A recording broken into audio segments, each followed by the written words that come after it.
Hello and welcome to the second session of IoT ecosystem.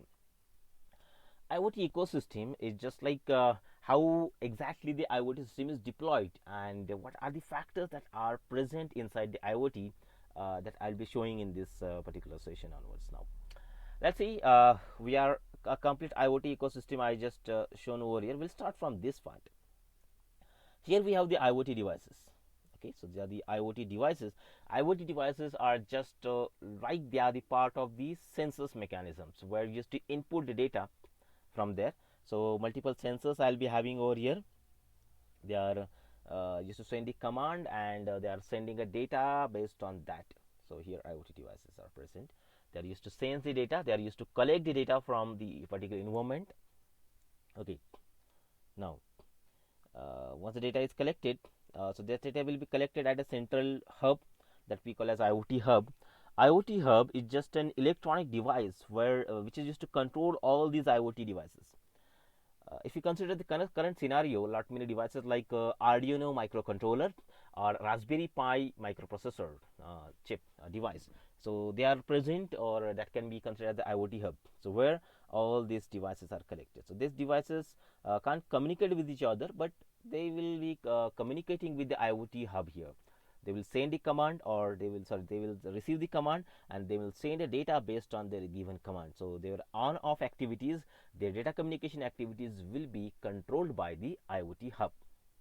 So IoT hub is a hardware device which will be used over here now, and they are also hardware. So now after, so till this only the hardware communication is established. Okay, main part. After that, we are going to make use of the network here. So after IoT hub data is collected, so this data will be given to the company, the data center, with the help of the internet. So here I am making use of the internet network.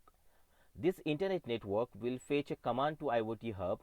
Then IoT hub will give this command to IoT devices. Data will be collected, and that data will be fetched from IoT devices to the internet network. IoT hub is a smart device which will contain the capability to control the IoT devices or to send automated data to the IoT devices. That's it. Okay, that's also it contains, and even it contains ability to transfer this data through the cloud to the user interface or the companies. Okay, now internet network or internet will be present or any kind of network will be present. So basically, if you are having this system installed inside the industry, internet is present there. That's why I given the name as here business intelligence, that is BI intelligence present here. Okay, so internet network, and then this data which is sent over here is collected at the company's platform. So we'll be having a data center or they'll be having a centralized cloud where this data will be collected. Okay, centralized cloud where the data will be collected here. So that's what the IoT's company platform present over here, data will be collected. And here we have IoT remote. IoT remote is the user interface present in this IoT ecosystem where they can see the data, they can control the data, and the other operation that user can do will be controlled by the IoT remote. Okay, so we have an IoT remote, and that IoT remote is under the control of administrator of this system. Administrator will decide what should happen in the system. So if administrator want to perform some operations for requesting the information, so will send a command to the IoT device through the network. Then the command will be given to IoT hub, then will fetch to the IoT device. It will reply back with this data and internet connections. Then this data will go to the IoT company's platform, and from there we'll receive the analytical information in the IoT remote. Analytical, like for example, I want to visualize the temperature changes in this particular system. So for example, this is the temperature sensors. It will reply with the data. This data will go in this direction at company's centers, and from this data center I'll see that data in the form of a visualized, like whether temperature is rising or constant or decreasing. So all these things we can easily see with the help of the IoT remote. So IoT remote will be the control mechanism in the system. So this remote can be created as a dashboard on the web system, or I can have an Android application by which you can control the systems, or any web interface can be also possible in your local system. That's also we can make use of it. This is how IoT ecosystem actually works, and how it is connected with the industrial systems. That's what the summary of the particular architecture is shown over here. Now, how it is structuring, how the IoT is structured. So that we are going to see now. The IoT can be viewed as a gigantic network consisting of networks of devices and computers connected to a series of intermediate technologies, where numerous technologies like RFID wireless connections may act as enablers for this connectivity. Okay, so all this giant network of the devices, or almost everything we consider internet. Internet is a connection of all the networks, all the network of networks, like, and IoT is network of networks plus network of things. Like, all they are connected together, they can easily exchange the data, they can communicate with each other. That's what it contains. Now, few four things that you need to consider under the structure of IoT. First, tagging the things. Now, tagging the things, we apply the real-time item traceability and addressability to RFID. So, identification, addressability that we have seen, that's possible. So, we tag the things in the IoT. That's compulsory. Without tagging, without assigning the addresses, it is not possible to identify a particular things in the IoT devices. Now, filling the things. So obviously we have seen the sensors act as the primary devices to collect data from the environment. That's what I told. Data collection from the environment is done with the help of the Sensors will convert that data into form of electrical signals, which will be identifiable by the computer systems. That's what we feel the things. Okay, now shrinking the things. Shrinking is very important, because if the devices are large, see, if you consider a computer in the IoT, a computer or laptop is a very big thing. Okay, that can be considered, but we have to minimize the size of it. So that miniaturization and then technology has provoked the ability of smaller things to interact and connect with the things or the smart devices.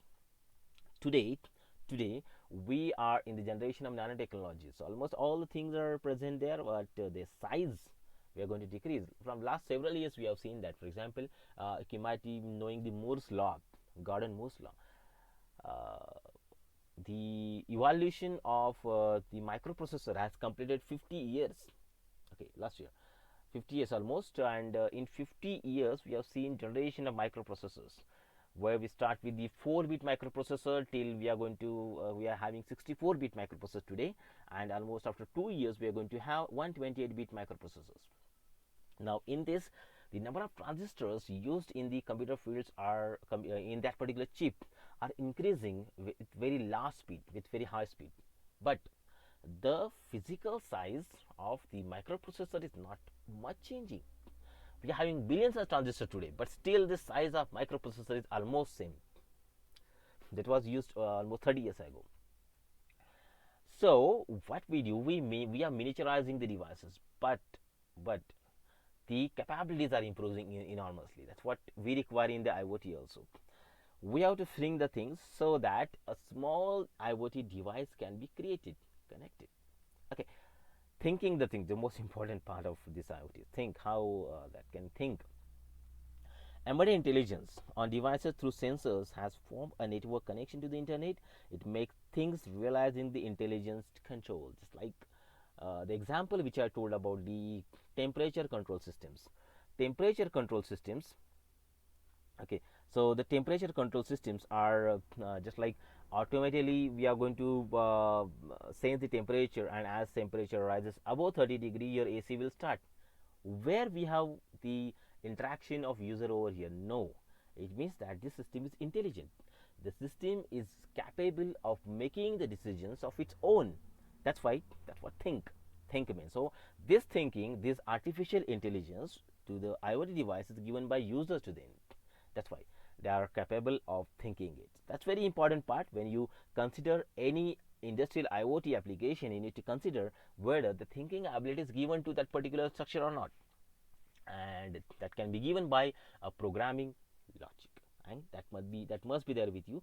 If you are not, if you're aware that sorry, if you think that programming is not required in IoT, it's an hardware, connect them and make them think, it's not possible.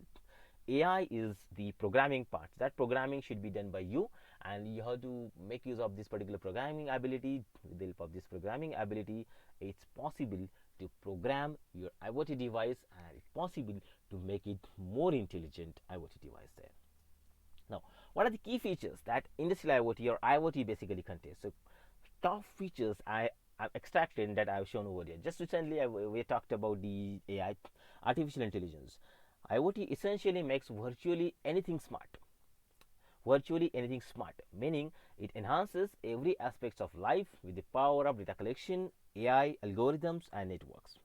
It means something as simple as enhancing your refrigerator and cabinets to detect when the milk or favorite cereal runs low and then place the order with your preferred grocer automatically, everything. So we provide intelligence to them. We make this system smart, smarter, and smartest with the help of AI, or we can make use of a machine learning algorithm also to make it more smarter. Okay, connectivity. Now connectivity is again the core feature that the IoT system contains.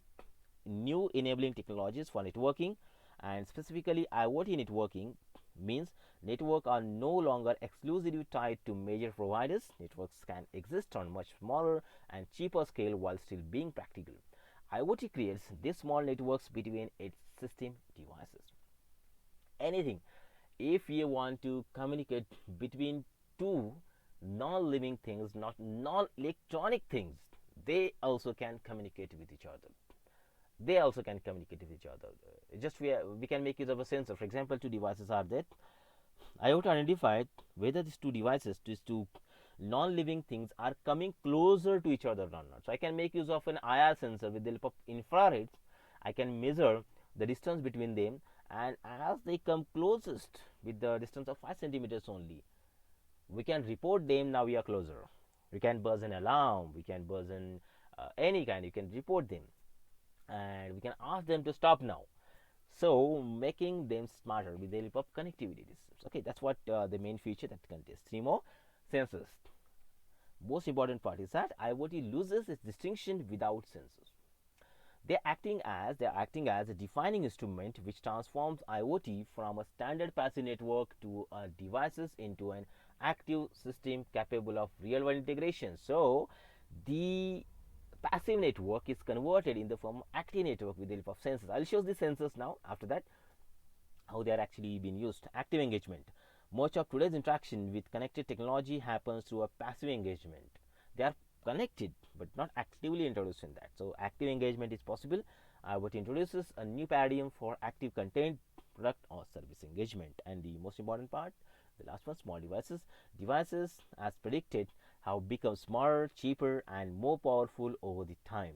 IoT exploits purpose built small devices to deliver its precision, scalability, and versatility. Okay, so smallest devices are present possible, and their communication is also possible with the help of the IoT communication system and the mechanism. So these are the common key features that the IoT system is having. So that's from the second session of this FDP. We'll continue the third session afterwards. Thank you. Thanks a lot.